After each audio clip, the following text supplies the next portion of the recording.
the question of, what do you... Holding up the app, in case you guys want to tell anybody about it. Kevin wants you to know about the app.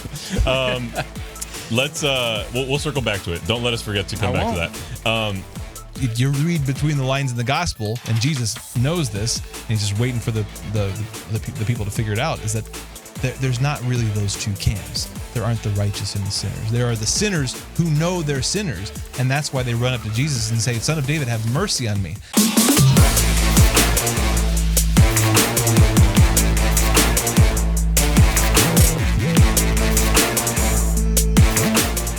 This episode of The Men's Show was sponsored by Select International Tours. Awesome partners of ours. We really appreciate their support for this show. You can check them out at selectinternationaltours.com. Hey, stay frosty, extraordinary ladies and gentlemen. Back to the show. What else are we talking about? TheMen'sShow.com if you want to join our patron community, and make sure to check out theawakenapp.io. All right. Hi-oh. So, second topic. Who wants to bring this one in? Do you guys need a quick beverage break or anything like that? I'm good. You're This good? one, all right. I'm good too. Maybe after the second one. Maybe I'll have Who wants to start this Ethan one bring out? us something. Water type things? Also, Ethan's our new producer in the background. Ethan, come in here. The next time we do a live stream, we're gonna have a camera on Ethan in the control room. Awesome. So that's super exciting. Ethan can. I just want a laugh cam. A laugh cam. Maybe later. All right. Okay, so we're talking about the Eucharist. We're talking about we're talking about receiving the Eucharist. Here's a question. Okay, if you were to go back a few hundred years in the church, actually, if you read like Saint Teresa of Lisieux's autobiography or some of the writings of her parents, just a few short hundred years ago, people didn't receive the Eucharist very often. Like they didn't bathe very often either. I don't know if it was for the same reason. Maybe it was spiritually. I don't know. Actually, that's interesting. Like actually, there's this book that we have again from I think a couple hundred years ago describing the prayer life of a child. And it's kind of it's all in rhyme. It's this beautiful old book that we have, and it talks about the kid like once a year. A very special thing. They're going to confession. They're getting all ready. The whole family's getting all ready to receive the Eucharist, so that it wasn't as it was normal for us now to be receiving all the time. Okay, so now in canon law, I mean in the teaching of the church, it's not that anything that is wrong, and the church has encouraged us to avail ourselves of this great sacrament, this great opportunity that we have in the modern world to receive frequently the Eucharist. The question is this question of receiving worthily, and there's a lot of things we can talk about tonight. There's the question of not receiving in a state of mortal sin. That's one of the things you don't do. You don't do if you need to go to confession. But also even just the question of what does it really mean to receive worthily? To not discern, as it says in the New Testament, to discern the body and blood of Jesus. Because if you receive without discerning that, whatever that means, then you eat and drink condemnation on yourself. So receiving worthily would seem to be only even more important in an age where we receive frequently. So I just figured we'd talk about that tonight. What does it mean to receive worthily? What does it mean to prepare well to receive the Eucharist? Well, at its base, fundamental principle, it would be, like you said, not receiving while in a state of mortal sin. Yeah. Right? To me, though, the question of, what do you... Holding up the app, in case you guys want to tell anybody about it. Kevin wants you to know about the app. We'll circle back to it. Don't let us forget to come back to that.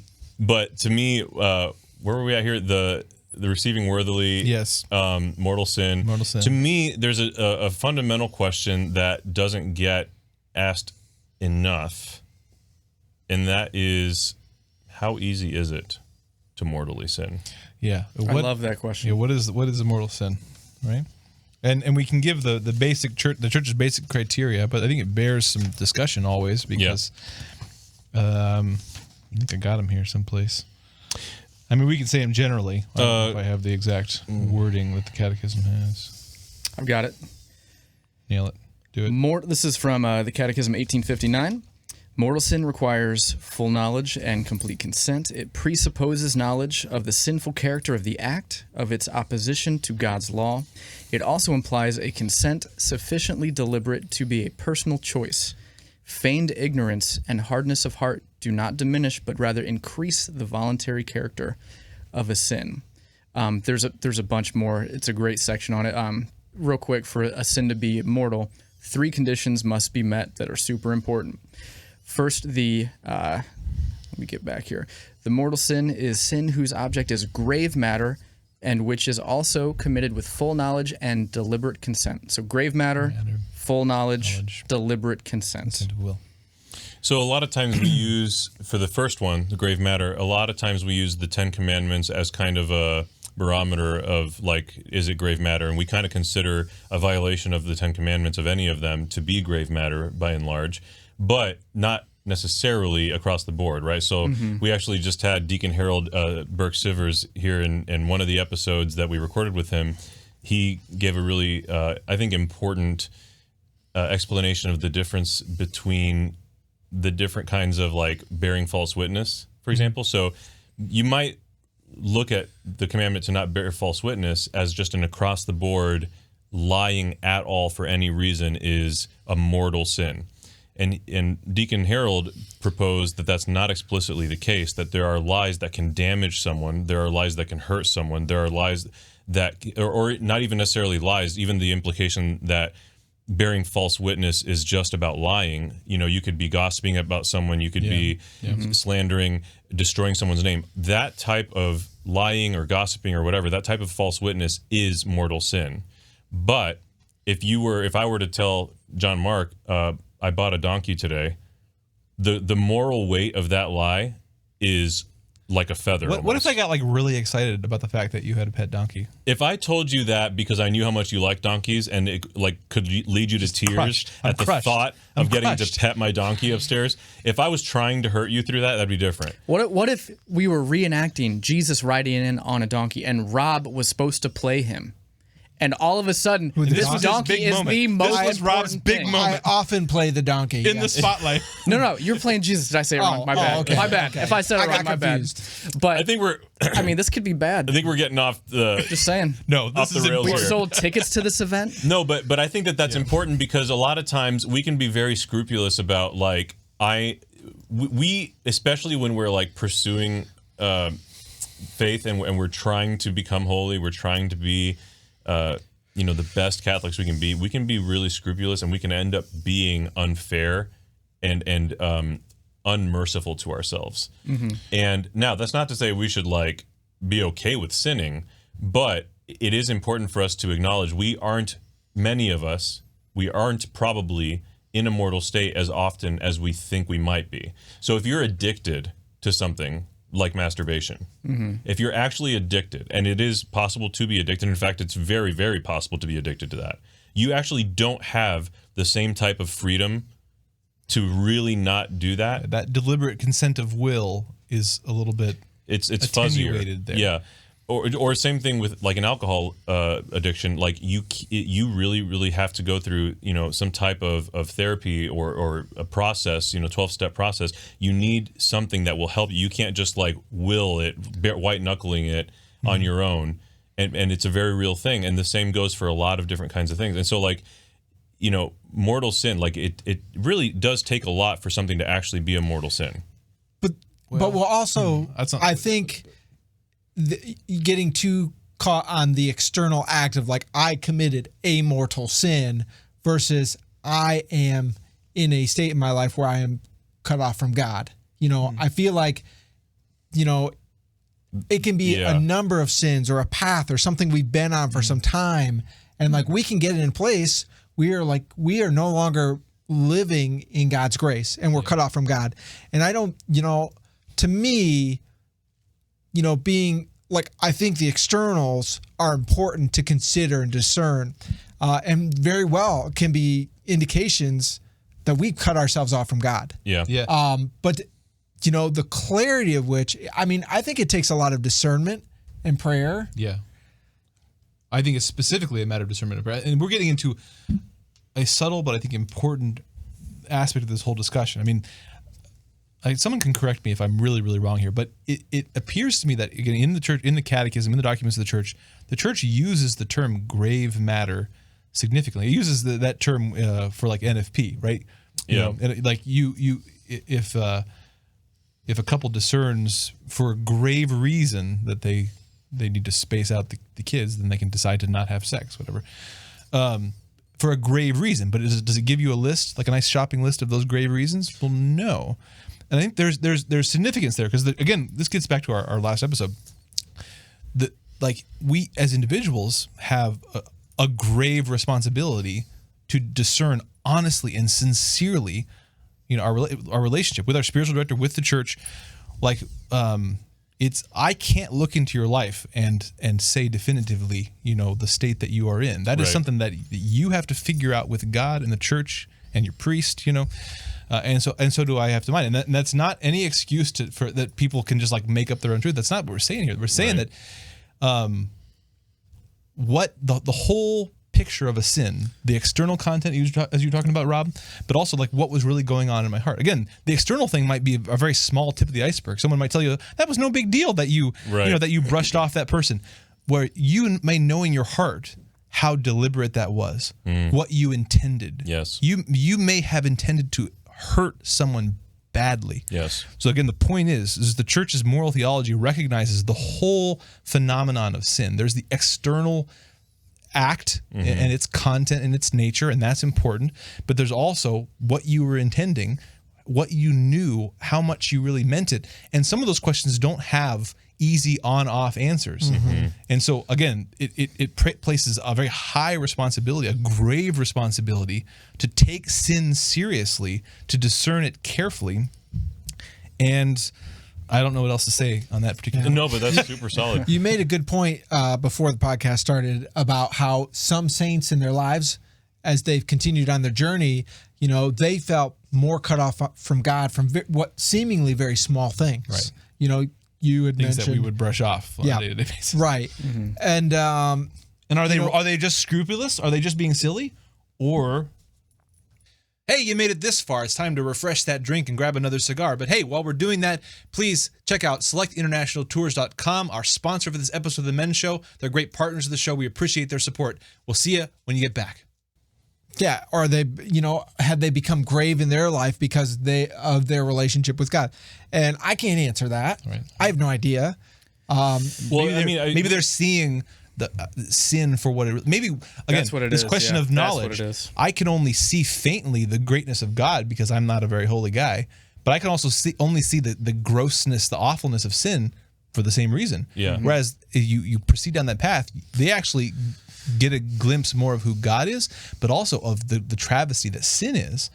So there is, again, that's what you see in the lives of the saints, them being so remorseful, even over very small offenses against our Lord. Well, we see even biologically that our bodies work a similar way to our spirits when it comes to sin. Like our bodies work for example, with alcohol, similarly to what we're describing here. So like the more entrenched in a life of debauchery that you are, the more alcohol it takes for you to really be aware, like, oh, I am under the influence now. But if you rarely have a sip, when you have a sip or half a glass, you're going to be like, oh, I feel this. Oh, yes. And so that kind of reminds me of the example of the saints that you brought up. Like, you know, it's not a question of like certain sins not being wrong for us that are wrong for them. It's like they are more attuned to the wrongness or the effect of it, the impact of it, because they aren't swimming in it like we might be. Right. Yeah, we always got to set, again, this gets back to the fundamental inability to really judge another person. We can judge their externality of their act, the content of it. We never know, well, what do they really, like, what does it mean to know that something's wrong? Like, does my kid know something's wrong? Does my 8-year-old, does my 10-year-old know? Like, what a person really knows is not something I, on the outside, can tell about them. They have to kind of discern that and figure out how much did I know, and to what degree did I fully, deliberately will this thing? Yep. No one can answer that for them. They have this grave responsibility in the sight of God to discern that and answer that and be apologetic, you know, to But when in doubt, you know, my disposition has always been one, get to confession.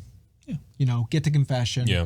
And I do feel like we do have a culture that is, what do you say? Enabling. If you're going to Mass, you're going to receive. Like that's generally everybody receives Holy Communion. And there are not a lot of people who say, you know what, I'm not sure, or I know I'm not in the place. I don't see that conclusion drawn very often. And I wonder, should we be more discerning than we are? And again, we can't answer that for somebody else. I will say I would talk to my buddy from Peru. Sometimes we can. If they're like, publicly, I support this sin and it's bad, don't do it. Yeah, there really isn't a matter of discernment if you're like a public official who's I take pride in this sin. Yeah, and I am pushing things for it. Some things I'm not are talking about anyone in wrong, particular. no matter who you are. This could be anybody. I'm going to time out. That's a whole nother topic. But it kind of goes into we don't need to do any of that. But there's a little bit public versus private. And you've said this before, which I think is brilliant. There's a difference between someone publicly doing it and then someone privately struggling. I have an issue with this specific thing, and I'm trying my heart out. Right. Because it causes scandal. Exactly. Yeah. Which is itself, that's another thing too. Yeah. If it's causing scandal, then that's also an additional sin. If you're giving that's what scandal means, is to give a false image of who God is. And if the image you're giving is that the moral doctrines of the church don't matter, well, that's an issue in itself. What I was going to say, I just didn't want to miss it. My buddy from Peru reports to me that in the Catholic culture down there, it's far more normal. When people go up to communion, well, maybe half the people go up, and the rest don't. That's awesome. And it's again the presumption in everybody's mind is, oh, look at those terrible sinners. It's just that that it's part of the culture there that they're more discerning of, have I prepared? Have I discerned worthily? Yeah. And again, this is not to get people to be scrupulous, because again, I can't discern this for anybody else other than myself. But there have been times that I have been in sin that I needed to go to confession. There have been also a few times where I didn't have one. You were talking about this earlier. One particular sin, but it's it had been long enough, and enough venial stuff had just piled up. Where I just had a lot of anger in my heart. It was my decision in that moment that, I'm going to spiritually receive. I'm going to be in the presence of God. I'm going to perhaps allow God to increase my desire for Him, but I'm going to fast from the Eucharist, abstain from the Eucharist, right? Yeah, and I'm going to go to confession. And that was how I discerned for me. But that's, again, your mileage may vary. You have to discern that in your spiritual life from a place of peace. Yeah. Exactly. Yeah. And that makes perfect sense. I think it was Father Mike Schmitz that I was just listening to that said that the venial sins that you commit, right, you're absolved of them when you go to Mass, right? Right at the beginning. But they have an inkling, or not an inkling, but they have a tendency to add up over time. And exactly what you were describing there, it's they add up over time, and then I need to go to confession. Even though the venial sins are absolved, it's almost like there's something missing, right? So I've heard people say that it's almost like you need a devotion to go to, it's a separate devotion to go to confession. So confession truly does, absolve you if you do it the right way. There's other things about confession if you do it the right way. Yeah. But it's almost like you need it. Jesus doesn't need that. God doesn't need that. It's we need that. Yeah. We need to go to someone and say, hey, I've messed up. Yeah. And then we need counsel, we need guidance, and we need absolution as well. Yeah. I don't know. I've been thinking lately the irony throughout the New Testament of whenever Jesus makes a distinction between the righteous and the sinners, right? I didn't come for the righteous. I came for the sinners. And of course, half the room's oh, thank heavens, he's there for those terrible people, right? And of course, the irony is that you read between the lines in the gospel, and Jesus knows this, and he's just waiting for the people to figure it out, is that there's not really those two camps. There aren't the righteous and the sinners. There are the sinners who know they're sinners, and that's why they run up to Jesus and say, Son of David, have mercy on me. I need healing from this sin. I need healing from this leg. I need healing from this leprosy. Yeah. I am in need. I am fundamentally weak and incapable on my own. I need your help. And then there's those people who for some reason think that they don't need the Lord. Yeah. There isn't the righteous and the sinners. There's the sinners and those who realize that they're sinners and need mercy. So let's address that. Let's look at this is going to be what we end this conversation on. Looking at the reality that we're sinners, that we're in need of mercy, or the analogy that we're sick in need of a doctor, we're sick in need of healing. Looking at the Eucharist as food for the journey. Yep. And I've heard it discussed, and I understand where they're coming from when this is said. Yep.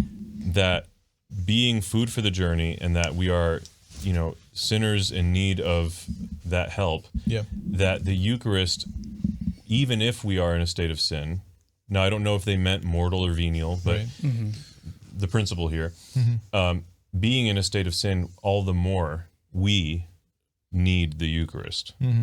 So let's talk about that for 3 minutes. Such a I good wouldn't question. take that to mean like to receive. I don't know. Yeah, I wouldn't mean that to receive when you are aware that you are cut off from God. I don't know. I feel like that's difficult. For one thing, this is like what John Mark has been saying this whole time. Like, we got to discern that with our pastor, spiritual director. We got to discern that privately on some level. Yeah. But I think so. I think there's a truth and there's a potential falsity to that. Agreed. The truth there is that, in one sense, yes. Again, think of the people in the gospel. There was no one who was so unworthy or so sinful that it was wrong for them to run up to Jesus and ask him for healing and ask for whatever gift he would want to give them. Yeah. And so there's a truth to the sense that the greater sinner we are, the more that we need that the body and blood of Christ. Now, the difficulty and the danger there is that how do you know that you're discerning properly? How do you know that you're really not just presuming on God's mercy?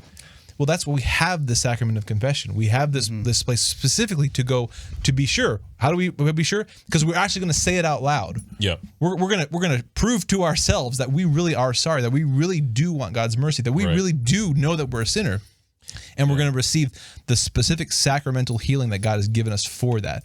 And so we should use that. I guess that's all I have to say about that. And not receiving, in some ways, not receiving is a way of you recognizing to God that you were unworthy. Right. Like a repentant, like it holds you accountable to a repentant approach to that circumstance. Not not one of like, what I'm doing is okay enough for me to, like, it really forces you to acknowledge, like, I've made some mistakes. Yeah. I totally agree. And I think that there's a component, going back to our last conversation about authority, there's a component of it that is like humbling to do it God's way. Yes. Rather than just the way we want. Like, if Jesus gave us the sacrament of confession and that's where he administers his healing, that's where we should be going for it. Amen, brother. Preach it.